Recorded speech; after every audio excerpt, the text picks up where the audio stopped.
Hello. Today we're going to talk about stretching the muscles of the front of the leg. So these are going to be your quadricep muscles that are here on the top of the thigh. And also we're going to talk about these muscles down here in the shin, tibialis anterior, because sometimes people get these shin splints and these muscle cramps here in this part of the body. So this is tricky if you have trouble with your knees, because really there's only a few ways to stretch your quadricep muscles. So one of the ways we stretch them is actually how I'm sitting here. This is in yoga we call hero's pose, but this may seem super easy and it's actually really, really hard.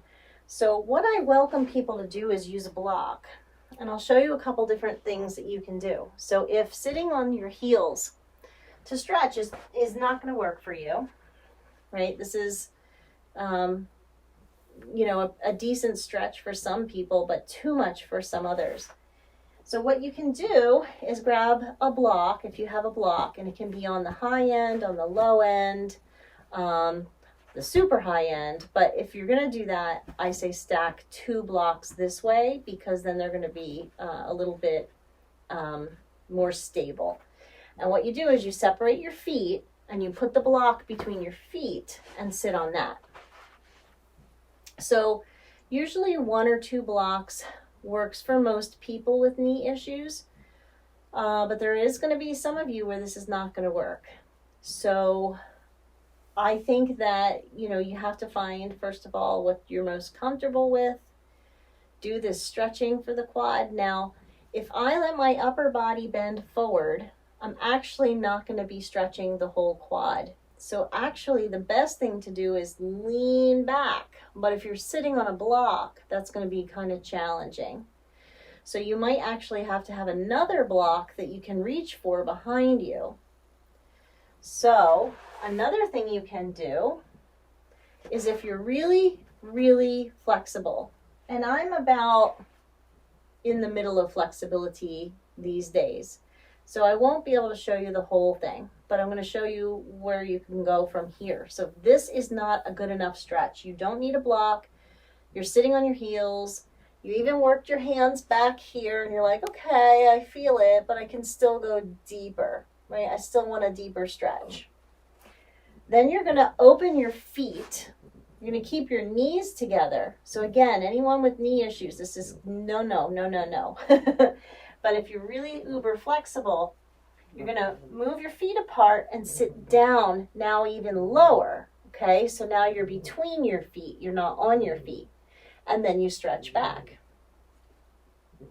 So for some of you, like for me, this is a really big stretch. I'm really, really feeling this in my hips. In my knees, and actually a little bit in my hip too. But some people can even come down further onto the forearms. This, you don't want your knees popping up. So if you get here, but your knees are popping up, you're going to want to come back up. Some people can lay all the way down on their back. So what I want you to do is find where you're most comfortable. So for me, it's somewhere between here and back up on my feet. So I'm going to stay here.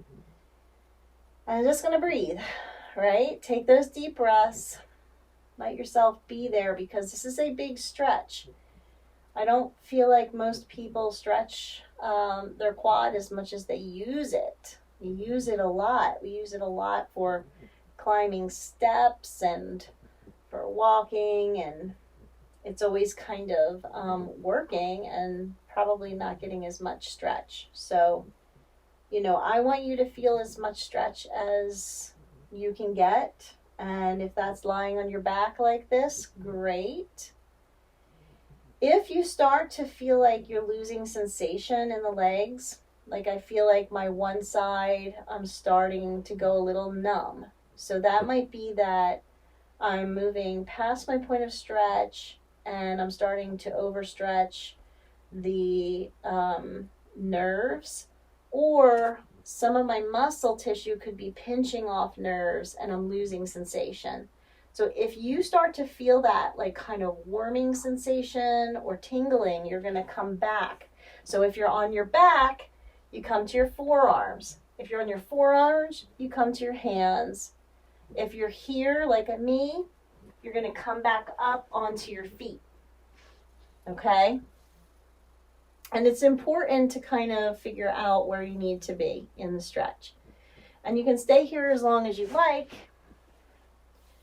You know, how long do you hold a stretch? This is going to be a different answer depending on what we're talking about. But for me, you know, a good couple of minutes that you want to hold and do this stretch. So we've probably been there more than a couple of minutes. So if you've been holding it the whole time, then you want to take a little counter stretch and stretch out those legs, shake them out a little bit. Hi, Collie. You want to say hi? And relax them a little bit. Now, if you were losing sensation, you're going to feel the blood flow coming back into your legs again, and you're going to feel a little tingling, and you kind of maybe want to wait till that subsides before you try the next stretch. So this muscle right here that pops up in your shin, if you flex your foot, you can see that it engages and that it pops up. So when you flex, this muscle on the outside of your leg goes boop and pops up and it gets tight. So if you point your toes, you can feel that it lengthens, that it's stretching. So what we're going to do is bring our hands back behind us, point our toes, and just give a comfortable stretch down that leg. So women who wear high heel shoes, this muscle's already overstretched. So if you wear high heel shoes, you're probably going to want to focus on stretching the back of the legs, which would be flexing and folding forward, right? That's a whole other lesson, stretching the back of the leg. So you might want to skip this. But for a lot of people, this muscle might be pretty tight. And so you're just going to hold this pointed toe position. Now, if you get tired of holding your hands or holding your body up, you can do this lying down as well. And sometimes what I do is grab a block and put it under my hips, because I find that I can raise my legs and point my toes a little bit easier with my hips elevated, and you can see if that works for you too. Right? And you are going to feel this as a stretch in this part of your leg, this outside part of the leg. So just keep your toes pointed. You know, some people like to do the flex. Now you're going to feel the back of the leg stretch, and then you can come back to this and hold again. So if you get tired of holding, you can do that.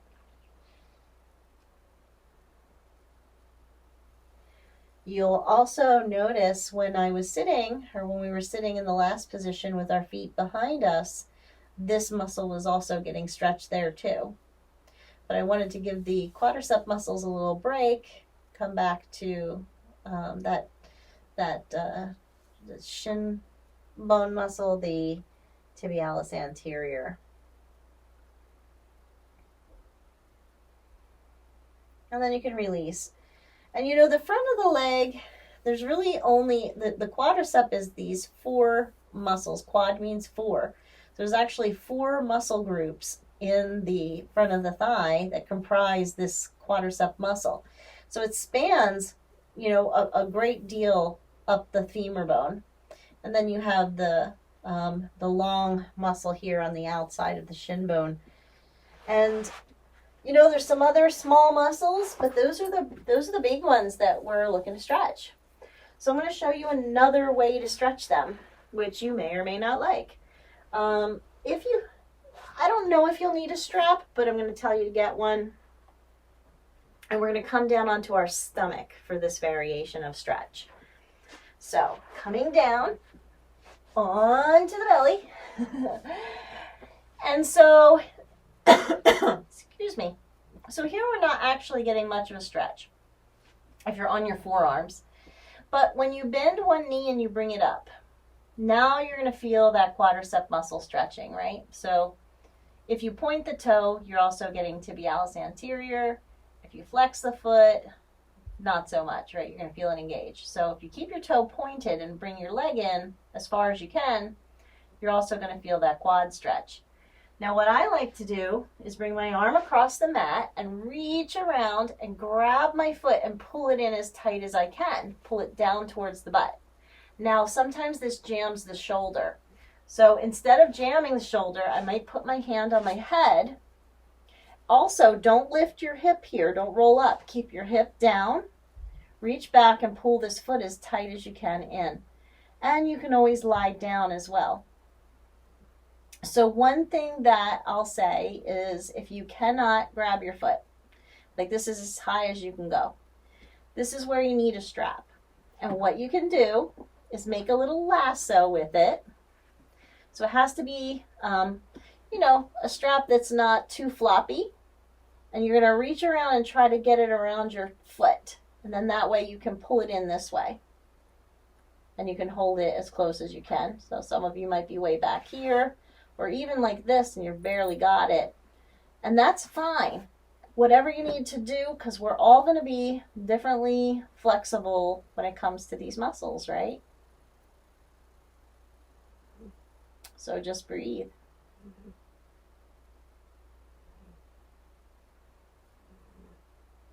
I know some people, they can get this foot all the way down to the floor. Please don't try to do that. What happens is often you're torquing the knee so much to get the foot down to do that. And some people are double jointed and can do that. But if you keep doing that, you're not going to like it at some point in your life. You're going to probably overstretch, and that's not good.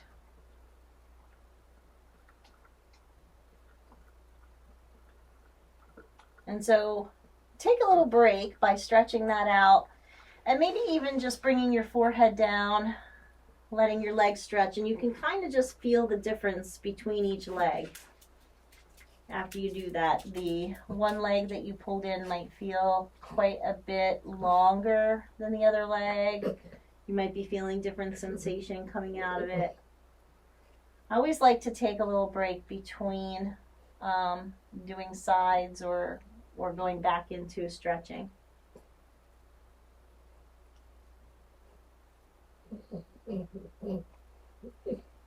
All right, so now we'll do the other side. You can pull that foot up, reach around, grab it with your hand and pull it in.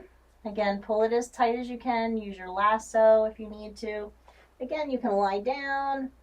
You can prop up on like this, staying upright, which actually gives you a bigger stretch if you can stay upright. Or you can lay down, or you can prop your hand on your head. Whatever you want to do. Remember, this is your stretch class. This is your practice. So, you just need to do what feels right for you. Don't worry about anybody else. Of course, if we're doing this from home, we're not probably with anybody else. But even if you're looking at me, don't try to do whatever I'm doing. And certainly if I'm limiting you and you feel like you can go further in the stretch, like what I showed you before, I want you to really go for it. I don't want you to hold back because my flexibility isn't as good as your flexibility.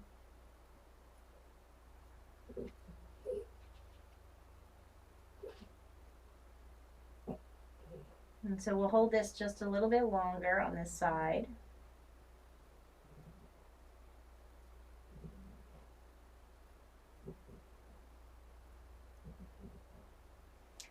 And you can release that leg again and just maybe take a break, lowering your head and just feeling the two sides of the body and what that feels like.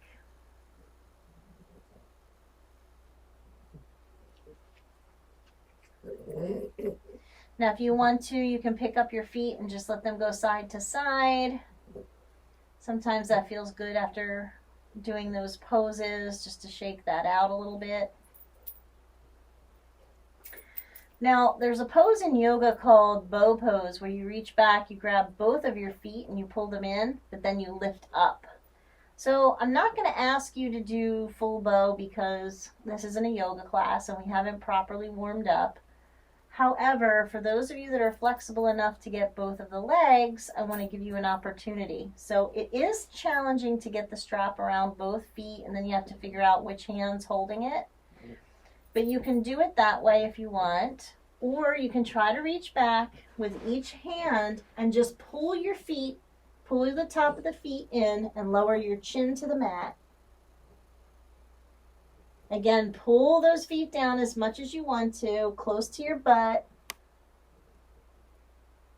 Now in yoga, the bow pose is where we lift up and away. So you're lifting your knees, you're lifting your chest.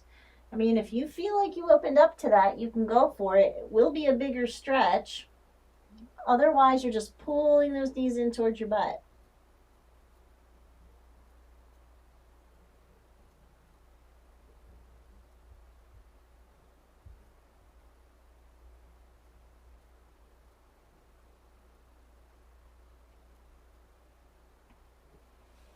So I'm going to release that and roll on to the back.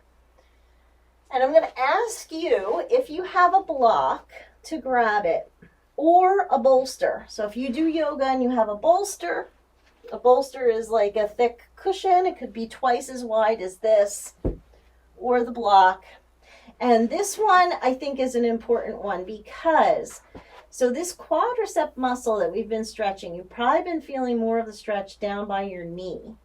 But what it does is it comes up and it inserts here at your hip joint into your pelvis. So just by the nature of me, you know, when I stretch this leg out, I might feel that there's a stretch here in the quadricep. But because I have the floor here, I can't drop my leg below the floor to get this part of the quadricep a bigger stretch. But what I can do is I can lift my hip up. And then when I lift my hip up, it's going to feel like I'm dropping down there. So I like to use a block, but you can use anything you want if you like the bolster. And when you get your hips elevated, then you can take either one leg straight. You can start here because this will be a little bit easier for you to manage and navigate. If you can do both legs, you stretch them out. And notice how I'm pointing my toes. Right? Because I want to get the whole front of the leg. And then there's just something beautiful about bringing the arms over the head. And then this really gets just the whole front side of the body. Big, big stretch. So we're just going to hold this and breathe. And I have found that for many people who have like pain in their hip joint, that this just beautifully releases some of that tension. So if I have any runners out there, people working on marathons or half marathons or 5Ks or triathletes, all of you that are working constantly, those quadricep muscles, you're running, you're biking, and you're just locking them down, this stretch is gorgeous. It is your gorgeous go-to stretch. You're really going to want to get into this. And so if the block isn't high enough, if you need a thick bolster, if you have those yoga restorative bolsters, or if you have several Mexican blankets and you want to fold them up and prop them up, you know, you go for whatever you need. Get as high as you want, get as big as you want. This is a gorgeous stretch.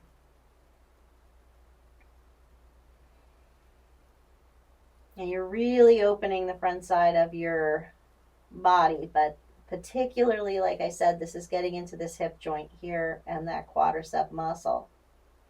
Most of you don't have to point your toes. They'll probably just naturally point out. It's very rare that I see somebody naturally flexing in this position. So you may not have to keep pointing your toes. You can probably just let your legs kind of flop out if they're in that natural position. If this is causing any pain in your lower back, you know what to do. Just come out of the pose. It's not for everyone.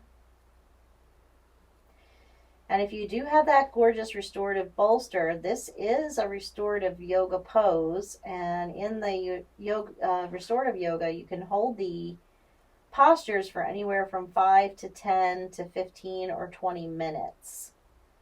So again, you have to kind of see where you're at and how long you want to be in these poses. But I think it's all really good. So actually, I'm going to come out of this now. You can stay there longer. I'm going to bring my feet to the floor and lift those hips and remove the block. And then just come back down. And I, again, like to do some windshield wipers, just to release those legs. And then release. And when you do that, when you release, this should feel really open, really stretched, really comfortable. So you want to just kind of check into the sensation you're feeling there. And that gorgeous, gorgeous stretch.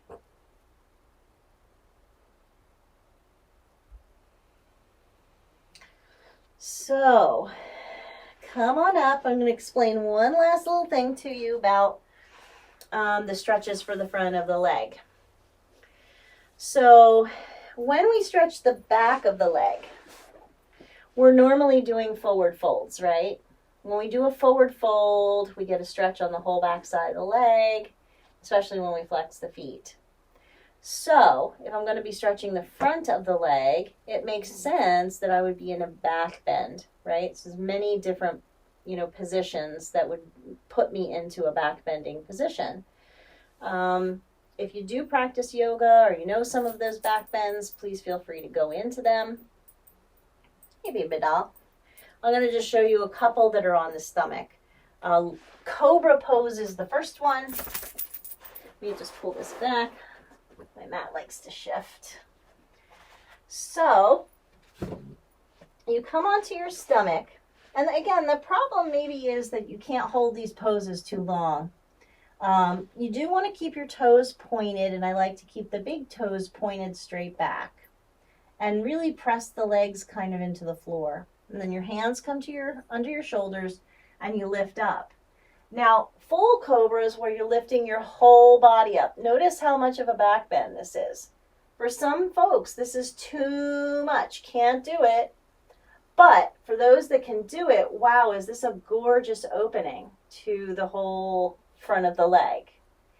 Now, you can also come here onto your forearms, and this is Sphinx pose.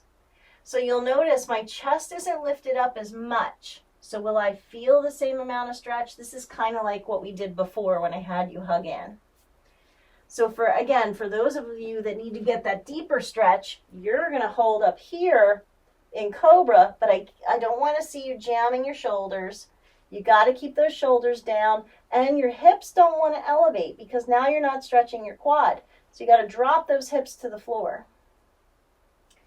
And then after you hold that for a couple minutes, if you can do that, you'll then lift up and maybe sit back, either take your head down or come back to where we started in this hero pose, this seated posture. So I hope that all makes sense. The quadricep muscles here are really what we're trying to stretch the most for most of you. And because they go over the knee and they cross over the hip joint, you need to find positions that stretch the entire belly length of the muscle. So as I said, this is only getting part of the quadricep down here. But to get the higher end, I've got to go back and I've got to get open. So I hope this helps. I think that some of you, again, who are really tight here are going to be those of you that are very athletic, that run a lot or cycle a lot, work out that way where you're always kind of moving your legs. Because this muscle engages, every time we lift the leg,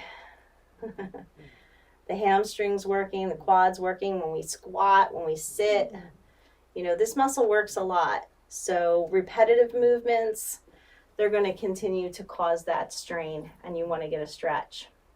So I hope that you've enjoyed this stretch class for the front of the legs. I think it's a little bit more challenging for some of you, but remember all those modifications. Hold the poses as long as you can, come out of them, do some counter stretching, and notice after a couple days if it doesn't really change your gait, the way you step, the fluidity of your movement, and even improve your sport or your activity. Thank you very much. Have a great day, everyone.